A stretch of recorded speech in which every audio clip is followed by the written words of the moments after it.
Chapter है भाषा, language.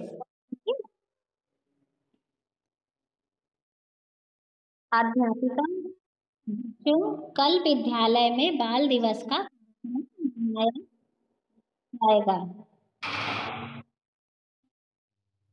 आप में से जो इस कार्यक्रम में भाग लेना चाहते हैं वे अपना अपना नाम मुझे लिखवा सकते हैं। अध्यापिका ने बच्चों को कार्यक्रम के बारे में कैसे बताया? बोलकर। जब हम अपनी अध्यापिका आपको कुछ बताती है या जैसे कि मैं अभी बता रही हूँ तो बोलकर बता रही हूँ ना, तो अध्यापिका अपनी बात कैसे समझा रही है? बोलकर।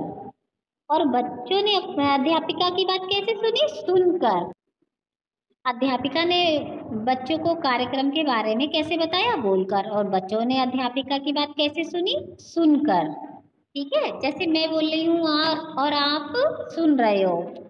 समझिए, कोई भी बात बोलकर समझाई जा सकती है और सुनकर समझी जा सकती है। अगर हम ध्यान से नहीं सुनेंगे, जैसे कि आप अभी ध्यान से मेरी बात नहीं सुनोगे तो आपको ये लेसन समझ में नहीं आएगा। तो कुछ भी हमें समझने के लिए सुनना बहुत जरूरी है। ठीक है, तो आप सब बहुत ध्यान से सुनेंगे इस चैप्टर को, तभी आपको समझ में आएगा बेटा। क्योंकि अभी आप स्कूल में होते तो तुम्हें बहुत अच्छे से समझा देती। सुमन के मामा जी का पत्र आया। पत्र मीन्स लेटर आया। सुमन के पिताजी पत्र पढ़ रहे हैं। कौन पढ़ रहे हैं? सुमन के पिताजी। पिताजी बोले, सुमन तुम्हारे मामा जी मुंबई से कल आ रहे हैं, हम उनके साथ जयपुर घूमने चलेंगे। सुमन के मामा जी ने अपने आने की खबर कैसे पहुंचाई? पत्र द्वारा, लिख कर। कैसे पहुंचाई? लिख कर। और सुमन के पिताजी ने उनकी बात कैसे समझी? पढ़कर। जब कोई हमें लिखकर कुछ देता है तो हम उसको क्या करते हैं? पढ़ते हैं। अब जैसे कि मैं बुक को आपको समझा रही हूँ तो मैं पढ़ रही हूँ। ठीक है, कोई भी बात लिखकर भी समझाई जा सकती है और वह पढ़कर समझी जा सकती है। जैसे कि बोलकर समझाई जा सकती है और सुनकर समझी जा सकती है। इसी तरीके से लिखकर भी समझाई जा सकती है और पढ़कर समझी जा सकती है। जब हम कुछ बोलते या लिखते हैं तो भाषा का प्रयोग होता है। हम कुछ भी बोले तो भाषा का प्रयोग होता है। अतः कहा जा सकता है भाषा ही वह साधन है जिसके द्वारा हम अपनी बात बोलकर या लिखकर प्रकट करते हैं। प्रकट मीन्स कहते हैं, तथा दूसरों की बात सुनकर या पढ़कर समझ लेते हैं। अपनी बात कैसे प्रकट करते हैं? मतलब कहते हैं लिखकर या बोलकर। और कैसे समझते हैं? सुनकर या पढ़कर। इधर आइए फिर सेकंड चैप्टर, सेकंड पेज 7। कभी कभी हम अपनी बात कहने के लिए संकेतों, इशारों का प्रयोग भी करते हैं, पर संकेतों से हर बात ठीक तरह समझी नहीं जा सकती। इसलिए संकेतों की भाषा को भाषा नहीं माना गया है। क्योंकि संकेतों से हम हर बात नहीं कह सकते, कुछ बातें ही कह सकते हैं, इसलिए संकेत को भाषा नहीं माना गया है। भाषा के रूप, भाषा के कितने रूप होते हैं? आप सेकंड में भी पढ़ चुके हैं, फर्स्ट में भी पढ़ चुके हैं। कितने रूप होते हैं? 2, लिखित और मौखिक, यानी कि ओरल और रिटन। जब हम अपनी बात बोलकर दूसरों तक पहुंचाते हैं तो भाषा का यह रूप मौखिक हुआ। बोलना यानी कि मौखिक। और जब हम अपनी बात लिखकर दूसरों तक पहुंचाते हैं तो ये भाषा का लिखित रूप हो गया है।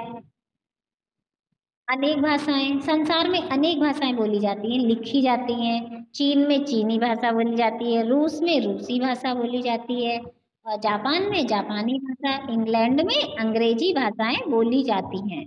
भारत की भाषाएं, लेकिन हमारे तो भारत में ही इतनी सारी भाषाएं बोली जाती हैं, आपको पता है ना। भारत के अलग अलग राज्यों में हिंदी भाषा के साथ साथ उन राज्यों की भाषाएं भी बोली जाती हैं। हिंदी और अंग्रेजी के साथ साथ और कुछ जहाँ पे हम रहते हैं वहाँ की भाषा भी बोली जाती है। जैसे पंजाब में पंजाबी, गुजरात में गुजराती, और बंगाल में बांग्ला आदि।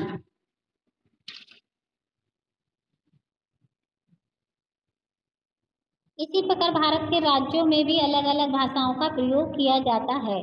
उन भाषाओं के बारे में हम अपनी अध्यापिका से आप अपनी अध्यापिका से जानिए। राजभाषा, राजभाषा क्या होती है? हिंदी हमारे देश की राजभाषा है जिसका प्रयोग पूरे देश में किसी न किसी रूप में किया जाता है। ठीक है, सभी भाषाओं में लिखने का ढंग एक जैसा नहीं होता। आपने 10, 20, 50 और 100 रुपए के नोट जरूर देखे होंगे। उन पर छपे भारतीय भाषाओं के लिखने के ढंग को देखिए। हर भाषा को अलग अलग तरीके से लिखा जाता है। लिखने का यह ढंग ही लिपि कहलाता है। लिखने का ढंग क्या कहलाता है? लिपि। लिखने का तरीका। भाषा के लिखने के ढंग को क्या कहते हैं? लिपि कहा जाता है। कुछ प्रमुख भाषाओं की लिपियां इस प्रकार हैं, जैसे कि संस्कृत, गुजराती, मराठी, नेपाली देवनागरी लिपि में लिखी जाती है, और पंजाबी गुरमुखी लिपि में लिखी जाती है, अंग्रेजी रोमन लिपि में लिखी जाती है, उर्दू फारसी लिपि में लिखी जाती है, और बांग्ला बांग्ला में लिखी जाती है। ठीक है। 10 रुपए के नोट पर कुछ भारतीय भाषाओं में लिखा है 10 रुपए, और आप भी देखिएगा यहाँ पर 10 रुपए कई भाषाओं में लिखा है। आज नोट लीजिएगा और देखिएगा।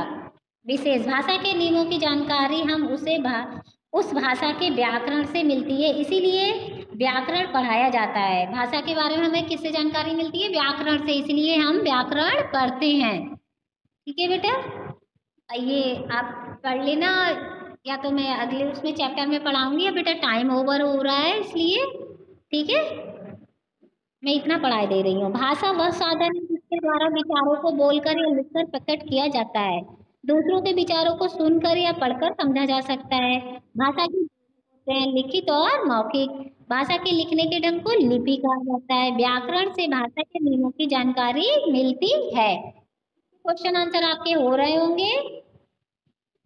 ठीक है, और जिसके नहीं हो रहे वो कर लेगा बेटा, और सोचकर बताइए अपनी बात दूसरों तक किस प्रकार पहुंचाई जा सकती है। मौखिक और लिखित भाषा से आप क्या समझते हैं? ये क्वेश्चन आंसर आपको कर